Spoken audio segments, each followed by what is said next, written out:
ಸಹಕಾರ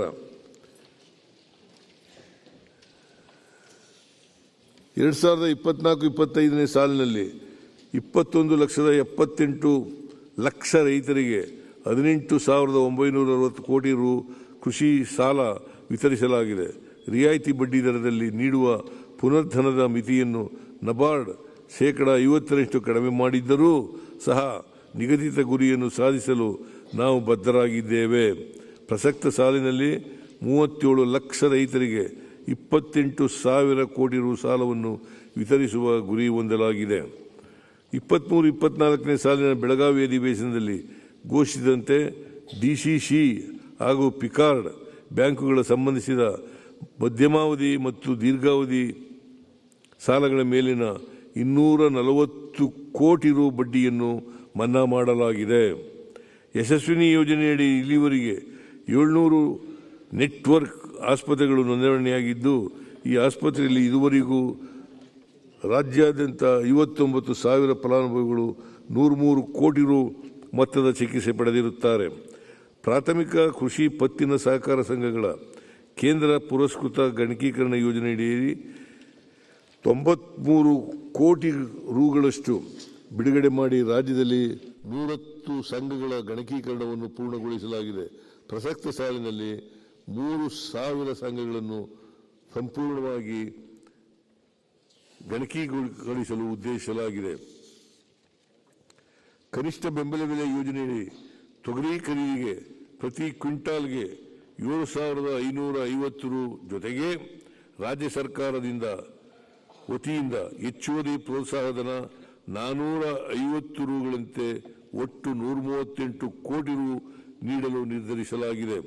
ಇದರಿಂದ ತೊಗರಿ ಬೆಳೆಯುವ ಪ್ರಮುಖ ಜಿಲ್ಲೆಗಳಾದ ಕಲಬುರಗಿ, ಬೀದರ್, ಯಾದಗಿರಿ, ವಿಜಯಪುರ, ಬಾಗಲಕೋಟೆ, ರಾಯಚೂರು, ಕೊಪ್ಪಳ, ಕೋಲಾರ, ಚಿತ್ರದುರ್ಗ ಹಾಗೂ ಚಿಕ್ಕಬಳ್ಳಾಪುರ ಭಾಗದ ರೈತರಿಗೆ ಅನುಕೂಲವಾಗಲಿದೆ.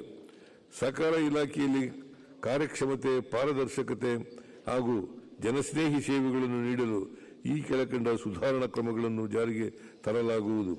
ರಾಜ್ಯದ ಎಲ್ಲ ನೋಂದಾಯಿತ ಗೃಹ ನಿರ್ಮಾಣ ಸಹಕಾರ ಸಂಘಗಳ ಮಾಹಿತಿಯನ್ನು ಕರ್ನಾಟಕ ರಾಜ್ಯ ವತಿಯಿಂದ ಮಹಾಮಂಡಲದ ವಲಯದ ಆನ್ಲೈನ್ನಲ್ಲಿ ಅಳವಡಿಸಲಾಗುವುದು. ಠೇವಣಿದಾರರ ಹಿತಾಸಕ್ತಿಯನ್ನು ಕಾಪಾಡಲು ಹಾಗೂ ಅವ್ಯವಹಾರವನ್ನು ತಡೆಯಲು ಸಹಾಯವಾಣಿಯನ್ನು ಪ್ರಾರಂಭಿಸಲಾಗುವುದು. ಸಹಕಾರ ಸಂಘಗಳ ಲೆಕ್ಕ ಪರಿಶೋಧನೆ ವರದಿಗಳನ್ನು ಡಿಜಿಟಲೀಕರಣಗೊಳಿಸಲಾಗುವುದು. ಕರ್ನಾಟಕ ರಾಜ್ಯ ಉಗ್ರಾಣ ನಿಗಮದ ಅಪೂರ್ಣಗೊಂಡಿರುವ ಉಗ್ರಾಣಗಳ ನಿರ್ಮಾಣ ಹಾಗೂ ಮೂಲಸೌಕರ್ಯ ಕಾಮಗಾರಿಗಳನ್ನು ಪೂರ್ಣಗೊಳಿಸಲು 376 ಕೋಟಿ ರೂಪಾಯಿ ಸಹಾಯಧನವನ್ನು ಇಂದಿನ ಆಯವ್ಯಯದಲ್ಲಿ ಘೋಷಿಸಿದ್ದೇನೆ. ಅದರಂತೆ ಈಗಾಗಲೇ 329 ಕೋಟಿ ರು ಬಿಡುಗಡೆಗೊಳಿಸಲಾಗಿದೆ. ಪ್ರಸಕ್ತ ಸಾಲಿನಲ್ಲಿ ಬಾಕಿ ಇರುವ 47 ಕೋಟಿ ರು ಮೊತ್ತವನ್ನು ಒದಗಿಸಲಾಗುವುದು. ರಾಜ್ಯದ ಎಲ್ಲ ಕೃಷಿ ಉತ್ಪನ್ನ ಮಾರುಕಟ್ಟೆ ಸಮಿತಿಗಳಲ್ಲಿ ಪರವಾನಗಿ ಪಡೆದು ಕಾರ್ಯನಿರ್ವಹಿಸುತ್ತಿರುವ ಶ್ರಮಿಕರು ಮೃತರಾದಾಗ ಅವರ ವಾರಸುದಾರರಿಗೆ 1 ಲಕ್ಷ ರು ವಿಮಾ ಮೊತ್ತವನ್ನು ನೀಡಲಾಗುತ್ತಿದ್ದು, ಸಮೃದ್ಧಿ ವಿಮಾ ಮೊತ್ತವನ್ನು 5 ಲಕ್ಷ ರುಗಳಿಗೆ ಹೆಚ್ಚಿಸಲಾಗುವುದು. ಬೆಂಗಳೂರಿನಲ್ಲಿರುವ ಮಾರುಕಟ್ಟೆ ಸಮಿತಿಗಳ ವಾಹನಗಳ ದಟ್ಟಣೆ ಹೆಚ್ಚಾಗಿರುವುದರಿಂದ ಬೆಂಗಳೂರಿನ ಹೊರವಲಯದಲ್ಲಿ ಹೊಸ ಸ್ಯಾಟಲೈಟ್ ಮಾರ್ಕೆಟ್ ಅನ್ನು ಸ್ಥಾಪಿಸಲಾಗುವುದು. ಕೊಪ್ಪಳ ಜಿಲ್ಲೆಯ ಬೂದ್ಗುಂಪ ಗ್ರಾಮದಲ್ಲಿ ಕುರಿ ಮತ್ತು ಮೇಕೆ ಮಾರುಕಟ್ಟೆಯನ್ನು ಕೆಕೆಆರ್ಡಿಬಿ ವತಿಯಿಂದ 25 ಕೋಟಿ ರು ವೆಚ್ಚದಲ್ಲಿ ಮೂಲ ಸೌಲಭ್ಯಗಳೊಂದಿಗೆ ಸ್ಥಾಪಿಸಲಾಗುವುದು. ಕಲ್ಯಾಣ ಕರ್ನಾಟಕ ಭಾಗದಲ್ಲಿ ಹೈನುಗಾರಿಕೆಯನ್ನು ಉತ್ತೇಜಿಸಲು 10 ಕೋಟಿ ರು ಅನುದಾನವನ್ನು ಪ್ರಥಮ ಹಂತದಲ್ಲಿ ನೀಡಲಾಗುವುದು.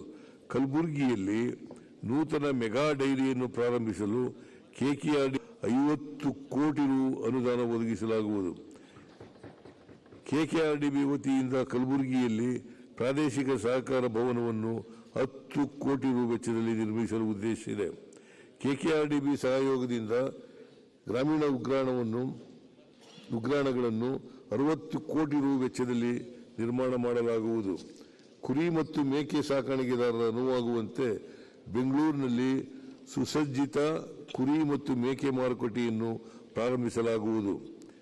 ಚಿಕ್ಕಬಳ್ಳಾಪುರದಲ್ಲಿ ಕೃಷಿ ಉತ್ಪನ್ನ ಮಾರುಕಟ್ಟೆ ಸಮಿತಿಯು ವತಿಯಿಂದ ಅಂತಾರಾಷ್ಟ್ರೀಯ ಮಟ್ಟದ ಹೈಟೆಕ್ ಹೂವಿನ ಮಾರುಕಟ್ಟೆಯನ್ನು ಹಾಗೂ ಕೆಜಿಎಫ್ನಲ್ಲಿ ರೈತರ ಆಧುನಿಕ ಮಾರುಕಟ್ಟೆಯನ್ನು ಸಾರ್ವಜನಿಕ ಖಾಸಗಿ ಸಹಭಾಗಿತ್ವದಲ್ಲಿ ಸ್ಥಾಪಿಸಲಾಗುವುದು.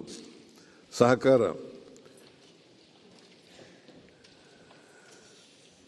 2024-25 ಸಾಲಿನಲ್ಲಿ 21,78,00,000 ರೈತರಿಗೆ 18,960 ಕೋಟಿ ರು ಕೃಷಿ ಸಾಲ ವಿತರಿಸಲಾಗಿದೆ. ರಿಯಾಯಿತಿ ಬಡ್ಡಿ ದರದಲ್ಲಿ ನೀಡುವ ಪುನರ್ಧನದ ಮಿತಿಯನ್ನು ನಬಾರ್ಡ್ 50% ಕಡಿಮೆ ಮಾಡಿದ್ದರೂ ಸಹ ನಿಗದಿತ ಗುರಿಯನ್ನು ಸಾಧಿಸಲು ನಾವು ಬದ್ಧರಾಗಿದ್ದೇವೆ. ಪ್ರಸಕ್ತ ಸಾಲಿನಲ್ಲಿ 37 ಲಕ್ಷ ರೈತರಿಗೆ 28,000 ಕೋಟಿ ರು ಸಾಲವನ್ನು ವಿತರಿಸುವ ಗುರಿ ಹೊಂದಲಾಗಿದೆ. 23-24 ಸಾಲಿನ ಬೆಳಗಾವಿ ಅಧಿವೇಶನದಲ್ಲಿ ಘೋಷಿಸಿದಂತೆ ಡಿಸಿಸಿ ಹಾಗೂ ಪಿಕಾರ್ಡ್ ಬ್ಯಾಂಕುಗಳ ಸಂಬಂಧಿಸಿದ ಮಧ್ಯಮಾವಧಿ ಮತ್ತು ದೀರ್ಘಾವಧಿ ಸಾಲಗಳ ಮೇಲಿನ 240 ಕೋಟಿ ರು ಬಡ್ಡಿಯನ್ನು ಮನ್ನಾ ಮಾಡಲಾಗಿದೆ. ಯಶಸ್ವಿನಿ ಯೋಜನೆಯಡಿ ಇಲ್ಲಿವರೆಗೆ 700 ನೆಟ್ವರ್ಕ್ ಆಸ್ಪತ್ರೆಗಳು ನೋಂದಣಿಯಾಗಿದ್ದು, ಈ ಆಸ್ಪತ್ರೆಯಲ್ಲಿ ಇದುವರೆಗೂ ರಾಜ್ಯಾದ್ಯಂತ 59,000 ಫಲಾನುಭವಿಗಳು 103 ಕೋಟಿ ರು ಮೊತ್ತದ ಚಿಕಿತ್ಸೆ ಪಡೆದಿರುತ್ತಾರೆ. ಪ್ರಾಥಮಿಕ ಕೃಷಿ ಪತ್ತಿನ ಸಹಕಾರ ಸಂಘಗಳ ಕೇಂದ್ರ ಪುರಸ್ಕೃತ ಗಣಕೀಕರಣ ಯೋಜನೆಯಡಿ 93 ಕೋಟಿ ರುಗಳಷ್ಟು ಬಿಡುಗಡೆ ಮಾಡಿ ರಾಜ್ಯದಲ್ಲಿ 110 ಸಂಘಗಳ ಗಣಕೀಕರಣವನ್ನು ಪೂರ್ಣಗೊಳಿಸಲಾಗಿದೆ.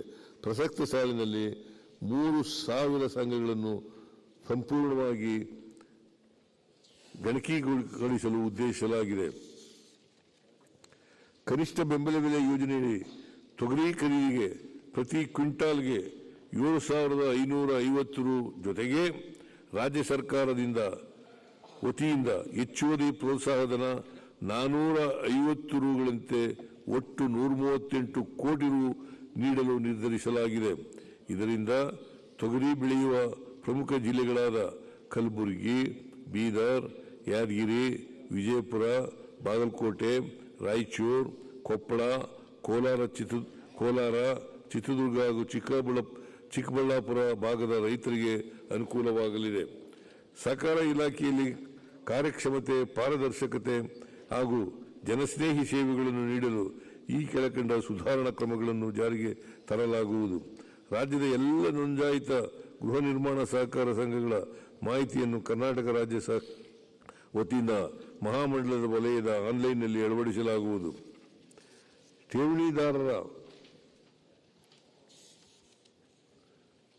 ಹಿತಾಸಕ್ತಿಯನ್ನು ಕಾಪಾಡಲು ಹಾಗೂ ಅವ್ಯವಹಾರವನ್ನು ತಡೆಯಲು ಸಹಾಯವಾಣಿಯನ್ನು ಪ್ರಾರಂಭಿಸಲಾಗುವುದು. ಸಹಕಾರ ಸಂಘಗಳ ಲೆಕ್ಕ ಪರಿಶೋಧನೆ ವರದಿಗಳನ್ನು ಡಿಜಿಟಲೀಕರಣಗೊಳಿಸಲಾಗುವುದು. ಕರ್ನಾಟಕ ರಾಜ್ಯ ಉಗ್ರಾಣ ನಿಗಮದ ಅಪೂರ್ಣಗೊಂಡಿರುವ ಉಗ್ರಾಣಗಳ ನಿರ್ಮಾಣ ಹಾಗೂ ಮೂಲಸೌಕರ್ಯ ಕಾಮಗಾರಿಗಳನ್ನು ಪೂರ್ಣಗೊಳಿಸಲು 376 ಕೋಟಿ ರೂಪಾಯಿ ಸಹಾಯಧನವನ್ನು ಇಂದಿನ ಆಯವ್ಯಯದಲ್ಲಿ ಘೋಷಿಸಿದ್ದೇನೆ. ಅದರಂತೆ ಈಗಾಗಲೇ 329 ಕೋಟಿ ರು ಬಿಡುಗಡೆಗೊಳಿಸಲಾಗಿದೆ. ಪ್ರಸಕ್ತ ಸಾಲಿನಲ್ಲಿ ಬಾಕಿ ಇರುವ 47 ಕೋಟಿ ರು ಮೊತ್ತವನ್ನು ಒದಗಿಸಲಾಗುವುದು. ರಾಜ್ಯದ ಎಲ್ಲ ಕೃಷಿ ಉತ್ಪನ್ನ ಮಾರುಕಟ್ಟೆ ಸಮಿತಿಗಳಲ್ಲಿ ಪರವಾನಗಿ ಪಡೆದು ಕಾರ್ಯನಿರ್ವಹಿಸುತ್ತಿರುವ ಶ್ರಮಿಕರು ಮೃತರಾದಾಗ ಅವರ ವಾರಸುದಾರರಿಗೆ 1 ಲಕ್ಷ ರು ವಿಮಾ ಮೊತ್ತವನ್ನು ನೀಡಲಾಗುತ್ತಿದ್ದು, ಸಮೃದ್ಧಿ ವಿಮಾ ಮೊತ್ತವನ್ನು 5 ಲಕ್ಷ ರುಗಳಿಗೆ ಹೆಚ್ಚಿಸಲಾಗುವುದು. ಬೆಂಗಳೂರಿನಲ್ಲಿರುವ ಮಾರುಕಟ್ಟೆ ಸಮಿತಿಗಳ ವಾಹನಗಳ ದಟ್ಟಣೆ ಹೆಚ್ಚಾಗಿರುವುದರಿಂದ ಬೆಂಗಳೂರಿನ ಹೊರವಲಯದಲ್ಲಿ ಹೊಸ ಸ್ಯಾಟಲೈಟ್ ಮಾರ್ಕೆಟ್ ಅನ್ನು ಸ್ಥಾಪಿಸಲಾಗುವುದು.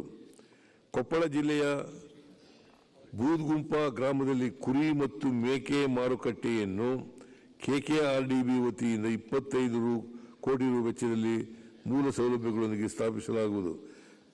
ಕಲ್ಯಾಣ ಕರ್ನಾಟಕ ಭಾಗದಲ್ಲಿ ಹೈನುಗಾರಿಕೆಯನ್ನು ಉತ್ತೇಜಿಸಲು 10 ಕೋಟಿ ರು ಅನುದಾನವನ್ನು ಪ್ರಥಮ ಹಂತದಲ್ಲಿ ನೀಡಲಾಗುವುದು. ಕಲಬುರಗಿಯಲ್ಲಿ ನೂತನ ಮೆಗಾ ಡೈರಿಯನ್ನು ಪ್ರಾರಂಭಿಸಲು ಕೆಕೆಆರ್ಡಿ 50 ಕೋಟಿ ರು ಅನುದಾನ ಒದಗಿಸಲಾಗುವುದು. ಕೆಕೆಆರ್ಡಿಬಿ ವತಿಯಿಂದ ಕಲಬುರಗಿಯಲ್ಲಿ ಪ್ರಾದೇಶಿಕ ಸಹಕಾರ ಭವನವನ್ನು 10 ಕೋಟಿ ರು ವೆಚ್ಚದಲ್ಲಿ ನಿರ್ಮಿಸಲು ಉದ್ದೇಶಿಸಿದೆ.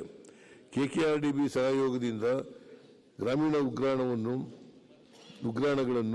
60 ಕೋಟಿ ರು ವೆಚ್ಚದಲ್ಲಿ ನಿರ್ಮಾಣ ಮಾಡಲಾಗುವುದು. ಕುರಿ ಮತ್ತು ಮೇಕೆ ಸಾಕಾಣಿಕೆದಾರರ ಅನುವಾಗುವಂತೆ ಬೆಂಗಳೂರಿನಲ್ಲಿ ಸುಸಜ್ಜಿತ ಕುರಿ ಮತ್ತು ಮೇಕೆ ಮಾರುಕಟ್ಟೆಯನ್ನು ಪ್ರಾರಂಭಿಸಲಾಗುವುದು. ಚಿಕ್ಕಬಳ್ಳಾಪುರದಲ್ಲಿ ಕೃಷಿ ಉತ್ಪನ್ನ ಮಾರುಕಟ್ಟೆ ಸಮಿತಿಯ ವತಿಯಿಂದ ಅಂತಾರಾಷ್ಟ್ರೀಯ ಮಟ್ಟದ ಹೈಟೆಕ್ ಹೂವಿನ ಮಾರುಕಟ್ಟೆಯನ್ನು ಹಾಗೂ ಕೆಜಿಎಫ್ನಲ್ಲಿ ರೈತರ ಆಧುನಿಕ ಮಾರುಕಟ್ಟೆಯನ್ನು ಸಾರ್ವಜನಿಕ ಖಾಸಗಿ ಸಹಭಾಗಿತ್ವದಲ್ಲಿ ಸ್ಥಾಪಿಸಲಾಗುವುದು.